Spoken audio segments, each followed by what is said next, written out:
Kadama TV ko jamate tubadde tubulanganye naye tuli kata tuli mu kulaba World Cup twatambula mu tugende kata ensonga lwaki ebiseera ebimu tetubaweereza mbadde mpitayita lituulira oba nedaba ka vidiyo kano abantu abakomentinze nnyo ku vidiyo eno ng'abamu boogera ebisongovu abamu bagamba Kadama tebamanyi bye bakola, Kadama tebamanyi bye batwala badda ku TikTok. Njagala mbabulira ekintu kimu. Ndowooza tusooka kulaba vidiyo eno ey'omuwala ono ye ayagala okulinga stress mu nnyumba ya Muwarabu n'abeera ng'akola bu vidiyo we obumusanyusa nga ye ate n'atandika n'okufuna following. Katulabe ka vidiyo kano. Tekingamba lwaki tozina ase Kadama gwe wafunye batumulekwa kulira ekinyegenyege kiyo yamubogoya yema nono bosi naye nanyiza siyina budde bukola bayibo nina zirya nina ze budde bwakubala ssente kyalo bimulabye nze nja kwawukanako n'abantu aboogera negative ku vidiyo zina zino zikolebwa ku TikTok. Nze mbagamba buli Kadama yenna ng'oyagala okukiringa stress ng'olina ebintu byokola ku TikTok nga mukamawo abikkiriza ng'oba olina engeri gy'oyogeramu n'abantu ne weetaba TikTok naye nga gw'olina engeri gy'okubamu ekintu ekikumalako stress, genda maaso. Tuwagira ne sekuwagira bakadama bonna abavaayo okubeera nga beetandikirawo ekintu ye kyalaba nga kimuggyako stress. Kadama ng'oyo bwakola ka vidiyo abamu baseka, abamu bawulira obusungu, abamu bagamba tabamanyi kyabaleeta Buwarabu, bakimanyi ekyabaleeta Buwarabu. Y'ensonga lwaki asobola okukola emirimu gya mukama we ate n'abeerayo n'ebbanga erigamba nti nokasanyuse ku banne.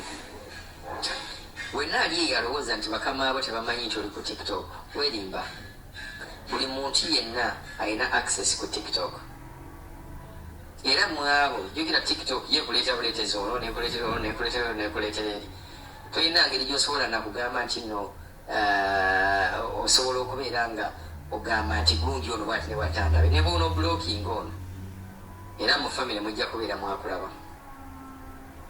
Tetunnafunayo buzibu bwonna bugamba nti Omuwarabu yanyigidde Kadama olw'okubeera ku TikTok, nedda. Ate ng'ojje weegendereza nti bakadama bonna abasinga abeera ku TikTok bakama baabwe babeera bawagira. Waliwo ka TikTok video ke twabaleeterako nga Kadama yakola vidiyo ne mukama we nti ekintu nga kino balina okimanyiira naye mugezeeko okulaba ngaofunayo ekintu ekikukolako stress.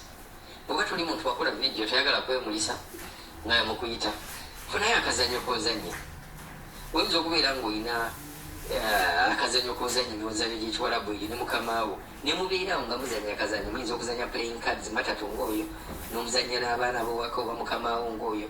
Buli bwe muzannya omuzannyo ne mukama wo muyina bondage gye mufuna ne mubeera ne bondi eyo ebeera nga mukama wo atandika okubeera nga n'omutima gugenda gukyuka.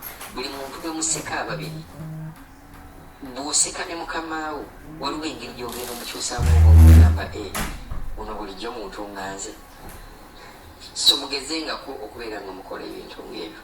Naye twabagambye tukyali mu World Cup, twatambulamuko tuli kata tulaba ku mupiira mpola mpola naye bwe tunaafunangayo akadde nga tujjayo n'obuntuntu mpola mpola.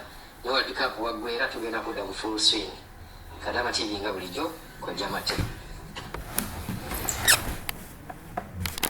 Tekingamba lwaki tozina ase Kadama gwe wafunye batumulekwa kulira ekinyegenyege kiyo yamubogoya yema nono bosi naye nanyiza siyina budde bukola bayibo nina zirya nina ze budde bwakubala ssente.